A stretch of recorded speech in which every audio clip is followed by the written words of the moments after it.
बिस्मिल्लाहिर्रहमानिर्रहीम। खुदा के नज़दीक ज़्यादा इज़्ज़त वाला वो है जो ज़्यादा परहेज़गार है। हज़ूर अकरम सल्लल्लाहु अलैहि वसल्लम।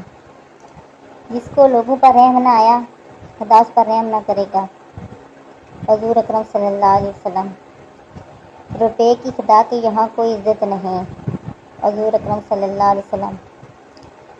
जो शख्स जायज़ तरीके से पैसा कमा कर इसलिए पासअंदाज करके किसी से सवाल करने से बचने और अपने बाल बच्चों और हमसायों पर खर्च करके वो क़यामत के दिन खुदा से यूं पले मिलेगा कि इसका चेहरा कमल की तरह रोशन होगा।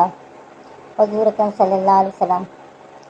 बेहतरीन बीवी वो है जब ख़ावंद उसे देखे तो फूले न समाए, अगर उसे कोई हुक्म दे तो फ़ौरन बजा लाए। और बेहतरीन ख़ावंद वो है जो अपनी बीवी के साथ उसने सलूक रखे। हज़ूर अकरम सल्लल्लाहु अलैहि वसल्लम। नाप तोल करने वाले ताजरों, तुम लोगों पर दो ऐसे कामों की जिम्मेदारी डाल दी गई है जिनकी बदौलत तुमसे पहले गुजरी हुई कौमें हलाक हो गई। हज़ूर अकरम सल्लल्लाहु अलैहि वसल्लम। अश्याए ज़रूरत को रोक लेने वाला आदमी कितना बुरा है।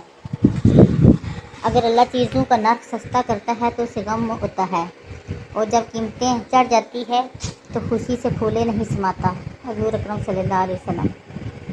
बाज़ लोग ऐसे हैं कि 60 साल तक अल्लाह ताला की इबादत व इताअत में लगे रहते हैं, लेकिन मरने का वक्त आता है तो वसीयत के ज़रिए वारसों को नुकसान पहुँचा देते हैं, चनाचे वो जहन्नम के सज़ावार हो जाते हैं। हज़ूर अकरम सल्लल्लाहु अलैहि वसल्लम। अगर किसी शख्स को दावत दी जाए और वो कबूल ना करे तो इसने अल्लाह और रसूल की नाफरमानी की, और जो शख्स बिन बुलाए चला जाए तो कोया चोर अंदर चला गया और चोरी करके बाहर आ गया। हज़ूर अकरम सल्लल्लाहु अलैहि वसल्लम।